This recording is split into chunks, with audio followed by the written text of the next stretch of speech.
कैसे हैं आप सभी? मुझे आशा है आप सभी अच्छे और प्रसन्न होंगे। चलिए आज हम पढ़ते हैं पाठ 12 मुहावरे एवं लोकोक्तियां। ठीक है, करते हैं इस पाठ की शुरुआत। सबसे पहले पढ़ते हैं मुहावरे। भाषा को प्रभावशाली और विलक्षण बनाने के लिए परंपरागत रूप से कुछ ऐसे वाक्यांश प्रचलित है जिनका प्रयोग विशेष अर्थ में किया जाता है। ऐसे ही वाक्यांश मुहावरे कहलाते हैं। जिन वाक्यांशों का सामान्य या शाब्दिक अर्थ न होकर विशिष्ट अर्थ होता है वे मुहावरे कहलाते हैं। प्रमुख मुहावरे, उनके अर्थ तथा प्रयोग। पहला है अपना उल्लू सीधा करना। का अर्थ है अपना मतलब निकालना। वाक्य प्रयोग है किस पर विश्वास करें, सभी अपना उल्लू सीधा करने के लगे हैं। दूसरा है अकल पर पत्थर पड़ना, बुद्धि भ्रष्ट होना। उस बेईमान पर विश्वास कर बैठा, मेरी ही अकल पर पत्थर पड़ गए थे। आगे है अपने पैरों पर खड़ा होना, आत्मनिर्भर होना। वाक्य प्रयोग है सबको अपने पैरों पर खड़े होने की कोशिश करनी चाहिए। अब आगे है अपना मुंह मियां मिट्ठू बनना, अपनी प्रशंसा स्वयं करना। बोलो कि कोई प्रशंसा नहीं करता, वह तो अपनी मुंह मिट्ठू बनता रहता है। अंधे के हाथ बटेर लगना। का अर्थ है अयोग्य व्यक्ति को संयोगवश सफलता मिल जाना। वाक्य प्रयोग है मयंक न तो ज्यादा पढ़ा लिखा है और न ही सरकारी पद के योग्य, बस अंधे के हाथ बटेर लग गई। आगे उंगली पर नाचना। का अर्थ है पूरी तरह वश में करना। वाक्य प्रयोग है श्वेता की माँ पूरे परिवार को उंगली पर नचाती है। आगे है आसमान सिर पर उठाना। का अर्थ है बहुत शोर करना। वाक्य प्रयोग है अध्यापक के कक्षा से बाहर जाते ही छात्रों ने जैसे आसमान सिर पर उठा लिया। आगे आग में घी डालना। का अर्थ है झगड़ा बढ़ाना। वाक्य प्रयोग है देवांश ने अध्यापक के सामने हंसकर आग में घी डालने का काम किया।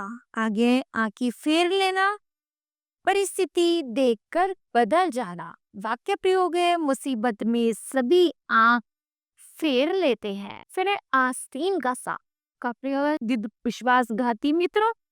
चीन ने भारत पर हमला किया, वह तो आस्तीन का सांप निकला। आकाश पाताल एक करना। वाक्य प्रयोग है बहुत परिश्रम करना। अमन ने सरकारी नौकरी पाने के लिए आकाश पाताल एक कर दिया, परंतु उसे नौकरी नहीं मिली। आगे है आंख का तारा बहुत प्यारा। बच्चे अपने माता पिता की आंख का तारा होते हैं। ईद का जवाब पत्थर से देना। अर्थ है बड़ा मुकाबला करना। प्रयोग है भारत ने समय समय पर पाकिस्तान को ईंट का जवाब पत्थर से दिया है। आगे ईद का चांद होना। का अर्थ है बहुत दिनों बाद दिखाई देना। वाक्य प्रयोग है जब से नेहा की शादी हुई है, वह तो ईद का चांद हो गई है। आगे उल्टी गंगा बहाना। अर्थ है परंपरा के विरुद्ध कार्य करना। प्रयोग है देश का नाम मत लो, वह तो हमेशा उल्टी गंगा बहाता है। फिर है उंगली उठाना। का अर्थ है दोष निकालना।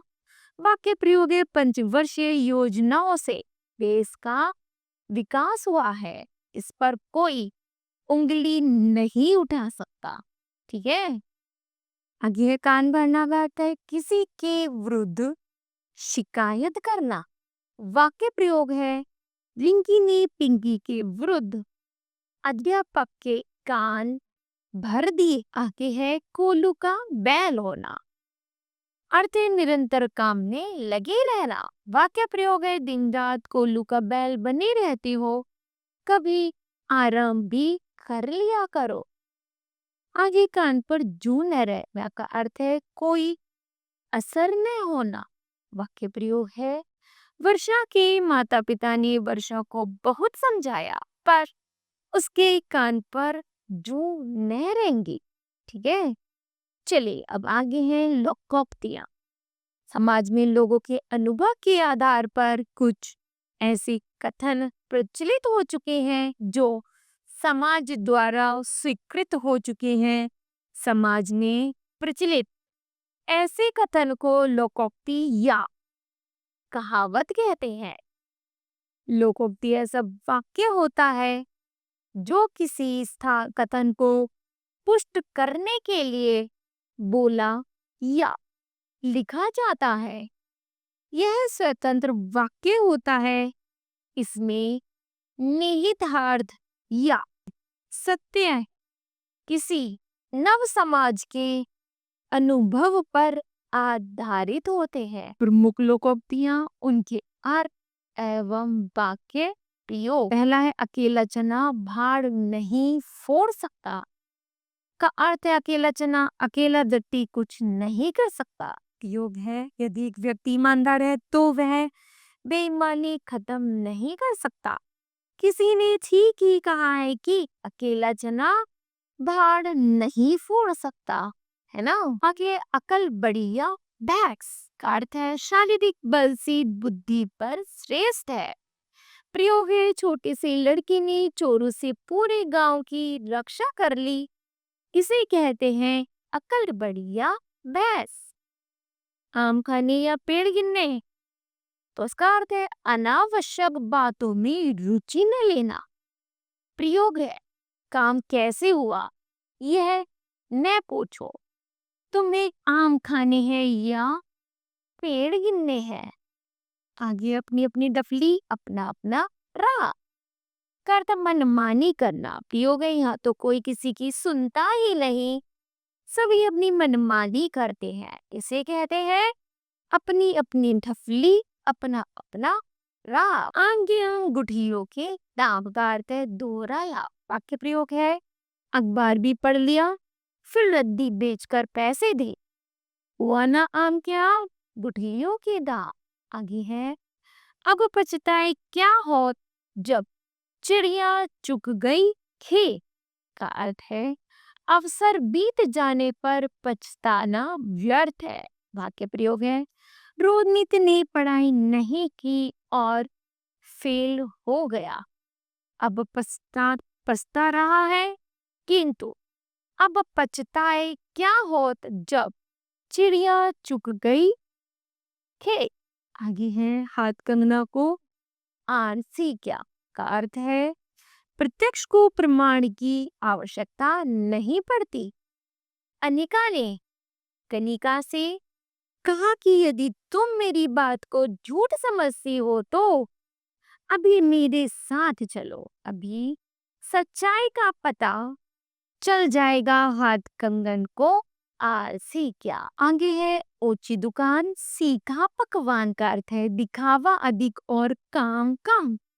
नाम तो है शुद्ध मिठाई भंडार और गंदगी देखो कितनी है, इसे कहते हैं ऊंची दुकान और सीखा पकवान। आगे है ऊँट के मुंह में जीरा का अर्थ है अधिक आवश्यकता वाले को कम देना। वाक्य प्रयोग है एक मॉल बनाने में करोड़ों रुपए लग जाते हैं, मॉल बनवाने के लिए 1 लाख रुपए तो ऊँट के मुंह में जीरे के समान होंगे। आगे है एक हाथ से ताली नहीं बजती का अर्थ है एक के करने से झगड़ा नहीं होता। वाक्य प्रयोग है तुमने जरूर उसे कुछ कहा होगा जो उसने मारा, क्योंकि एक हाथ से ताली नहीं बजती। एक सौ को हराए का अर्थ है मौन रहना अति उत्तम है। उस दिन राजा चुप तो नहीं रहता तो झगड़ा बढ़ जाता। तभी तो कहते हैं कि एक जो सौ को हराए। आगे हैं, एक अनार सौ बीमार, वस्तु थोड़ी और मांग अधिक।